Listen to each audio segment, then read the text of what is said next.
जैसे 10 कैंडिडेट है, सबका 14 में 14 आ गया या फिर 13 में 13 आ गया, वैसी स्थिति में कटअप कैसे जारी होगा? जय हिंद साथियों, इस वक्त मेरे साथ बिहार फिजिकल रनिंग एकेडमी के डायरेक्टर अभय सर है। बहुत बहुत स्वागत है सर। बहुत बहुत धन्यवाद सर, होमगार्ड में बताया जा रहा है कटअप इतना रहेगा, लेकिन सबसे बड़ी बात है कि कटअप के बारे में कोई चर्चा ही नहीं कर रहे हैं कि किस तरह से कटअप रिलीज किया जाएगा। क्या छात्र जो कैंडिडेट हैं वो उनका नाम को प्रकाशित कर दिया जाएगा, कितने कैंडिडेट पास किए हैं, या फिर उसका जो रोल नंबर दे दिया जाएगा, बाकी सभी का नहीं दिया जाएगा। तो इस पे चर्चा करेंगे। साथ ही साथ ये भी चर्चा करेंगे सर, आज जो जिला का अपडेट दिया है, किन किन जिला का एडमिट कार्ड डाउनलोड होना स्टार्ट हो गया, कितने जिला का एडमिट कार्ड पहले से अपलोड है, अब बाकी जिन जिनका नहीं हुआ है अभी एडमिट कार्ड जारी, तो उन लोगों का कब तक संभावना है जारी होने का, कंप्लीट जानकारी लेंगे सर के साथ। सर, सबसे पहले ये चीज़ बताइए कि ये कटअप का सर क्या प्रक्रिया है, कैसे जारी होगा? देखिए, सबसे पहले तो जितने भी अभ्यर्थी हैं पहले तो फिजिकल अपना अच्छे से दें। उन सबके मेरा एक ही उम्मीद है कि सब कुछ अच्छे से फिजिकल देंगे तो कहीं ना कहीं उनका सपना है वर्दी पहनने का, तो साकार हो सकता है। और उसी के लिए वो लगे हुए हैं ग्राउंड में, इतना मेहनत कर रहे हैं, इतना गर्मी हो ठंड जैसे बारिश हो, सब चीज़ में वो आ रहे हैं, मेहनत कर रहे हैं। तो एक ही मकसद है कि हमको वर्दी में कहीं ना कहीं दिखना है, क्योंकि हम लाल पीला हरा कहीं पहन के एक दिन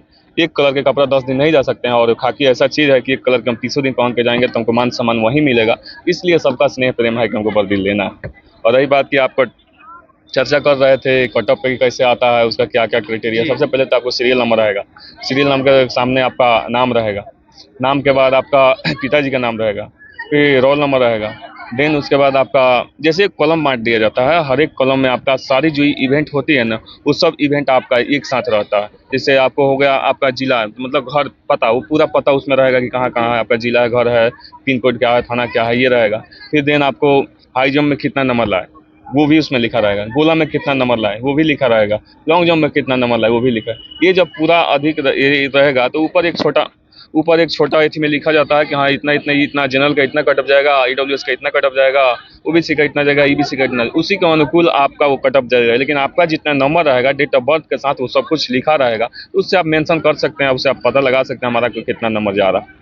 इतना सर डिटेल में लिखा हुआ रहेगा सब कुछ? ये मतलब सारी एक डाटा ऐसे रहता है, ठीक है। उस डाटा के अनुकूल जैसे यहाँ ऐसे रहेगा फॉर्मेट, इस फॉर्मेट में पहले यहाँ सीरियल नंबर रहेगा, फिर नाम रहेगा, फिर आपका पिताजी का नाम रहेगा, फिर रोल नंबर रहेगा, फिर ऐसे आपका पता रहेगा, हर एक चीज का वो आपका पूरा जैसे वहाँ पे आप जैसे आप दौड़ कर रहे हैं तो दौड़ करने के क्रम में आपका ये सारी चीजें जब उस पर लिखा जाता है, वही प्रक्रिया ही सेम उठा के यहाँ भेजा जाता है मुख्यालय से वहीं उसको देखकर कटअप बनाकर मुख्यालय से। ये भी प्रश्न है कि जैसे 10 कैंडिडेट है, सबका 14 में 14 आ गया या फिर 13 में 13 आ गया, वैसी स्थिति में कटअप कैसे जारी होगा? डेट ऑफ बर्थ से जारी होगा। डेट ऑफ बर्थ से जारी होगा? डेट ऑफ बर्थ से जारी होगा। जैसे देखिए मान लीजिए कि मेरा 14 नंबर आ रहा है, ठीक है, 14 पे कटअप उठाया गया है। और डेट ऑफ बर्थ मान लीजिए कि किसी का 35 वर्ष है, किसी का 34 वर्ष है, ऐसे करके है, किसी का 32 वर्ष है, तो पहले 35 वर्ष का वरीयता दिया जाएगा, देन उसके बाद 34 का दिया जाएगा। फिर अगर वो भी सेम हो रहा है तो फिर आपका ये चीज देखा जाएगा। सर्टिफिकेट का जो देखा जाएगा, माने इंटर है, मैट्रिक 12 पर है ही, 12 के बाद भी आपका क्या है, ग्रेजुएशन है, उसमें किए हैं कि नहीं, वो देखा जाता है। अगर वो भी सेम क्वालिफिकेशन है तो आपका नाम से ये चीज़ से देखा जाता है। चलिए, ये जानकारी होगी सर। आगे हम बात करेंगे कितने जिले का अभी तक में एडमिट कार्ड रिलीज हो गया, ताकि जो भी छात्र देख रहे हैं हो सकता है उसका मिस हो जाए तो बच जाए। भोजपुर का है, मुंगेर का है, लखीसराय है, दरभंगा है, पूर्णिया है, औरंगाबाद है, बांका है, गोपालगंज है, मुजफ्फरपुर है, शेखपुरा है, सीतामढ़ी है, किशनगंज है, समस्तीपुर है। इतने जिलों का अभी एडमिट कार्ड डाउनलोड हो रही है। और 5 तारीख से शायद गोपालगंज भी सुनने में आ रहा है हो रहा। और एक नया अपडेट भी मैं आपको दे रहा हूँ कि 15 तारीख से पटना का होगा, जो कि 2 महीने कंटिन्यू चलेगा, ठीक है। वो 15 मई से लेकर आपको 15 जून तक चलेगा। और जिसमें आपको लमसम ये CSBC जैसे ले रहा था यहाँ गर्दनी बाग में, सेम वैसे ही भीड़ फिर भी यहाँ 2 महीना मेला की तरह लगेगा। तो आप सभी पटना वासी तैयार रहें, क्योंकि सबसे अधिक फॉर्म यहीं गिरा है पटना में।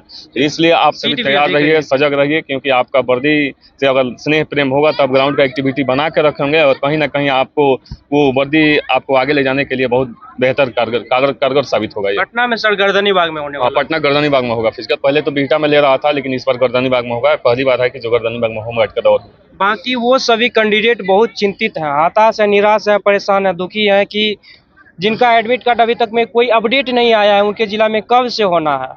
देखिए, मैं सबका मैं बता दूंगा, जैसे जैसे हमको नोटिस मिलती है मैं उसी समय अपने इंस्टा पर चाहे जो भी है उस पर डाल के आप सभी को बता देता हूं कि हाँ ये डेट का भी आ रहा है। तो आप सभी भी तैयार रहिए, जब भी आएगा मैं बता दूंगा कि कब होने वाला है। और उसके लिए आपको थोड़ा मान लें कि एक साथ सभी प्रक्रियाएं नहीं हो सकती है। हर एक जगह मान लें डीएम साहब का अलग अलग कार्य होता है, सबका अलग अलग क्या कार्य है, लगता है सर, अप्रैल बीत गया, मई के लास्ट तक में सभी जिले का कर दिया जाएगा स्टार्ट, या फिर जो है जून भी जा सकता है? तो जून में भी जाएगा, ऐसा थोड़े है कि एक ही जगह रहेगा। और जून भी जा सकता है। हम आपको पटना का जो था वो बता देते हैं कि लमसम 11 दिन लड़की लोग का जी, और 40 दिन लड़का लोग का, 40 दिन लड़का लोग का है। तो कहीं ना कहीं ये आपको देखना होगा कि हाँ, मेहनत तो मधान गर्मी में हो रहा है। जी, ये गर्मी से बचना है तो आपके इलेक्ट्रोल पाउडर वगैरह शुरू से ही पी कराना है। पानी, अगर शरीर में पानी का कमी होगा तो कहीं ना कहीं आप विफल हो जाइएगा। बाकी सर अब दिक्कत ये चीजें हैं कि जिनका लास्ट में होगा कहीं ना कहीं उनको हाई जंप और लॉन्ग जंप में फुल नंबर उठाने का मौका मिलेगा। देखिए, और जो तो कि कहीं ना कहीं ये दिक्कत देखिए, की बात है सर। एक आप और आपको मैसेज में बता देता हूँ कि 2 तारीख को आपको एक मीटिंग हुआ था 5 बजे, जिसमें निर्धारित किया गया था सुपौल, कैमूर, छपरा, मोतिहारी, बेतिया, पटना, वैशाली, बक्सर, जहानाबाद और मधुबनी। ये मीटिंग हो गया है 2 तारीख को ही 5 बजे, ठीक है। तो हम आपको इसके बारे में भी बता दूंगा, अभी उसमें हमको जानकारी नहीं मिल पाई है, लेकिन मिलेगा तो मैं बता दूंगा कि कब इसका फिजिकल होगा। लेकिन मधुबनी का फिजिकल 13 से स्टार्ट है, तो अभी जितने भी लोग को मैं बोला हूँ तैयार रहिए, आपका 15 के आसपास से फिजिकल स्टार्ट होगा। बाकी आप सब प्रक्रिया समझ लिए हैं। अगर आपके मन में कोई भी तरह का प्रश्न है तो सर आपसे कोई कांटेक्ट कर सकता है। अगर कोई भी आपको दिक्कत हो, अगर कोई नहीं समझ में आ रहा हो, तो 74 88 21 44 15 मेरे कॉन्टैक्ट नंबर है, उस पर संपर्क कीजिए। उस पर हम आपको बता देंगे क्या क्या प्रक्रियाएं हैं। बाकी पटना में जो भी छात्र रहते हैं, बिहार पुलिस, बिहार दरोगा या बिहार होमगार्ड की तैयारी करना चाहते हैं तो पटना के गांधी मैदान गेट नंबर 5 पे सर का एकेडमी है। 5 से आप इंटर करेंगे तो सीधा एकेडमी पहुंच जाएंगे, बिहार फिजिकल रनिंग एकेडमी। बाकी कोई भी प्रश्न है तो आप कमेंट बॉक्स में लिख सकते हैं। मिलते हैं अगली वीडियो में, तब तक के लिए आप सभी का बहुत बहुत धन्यवाद।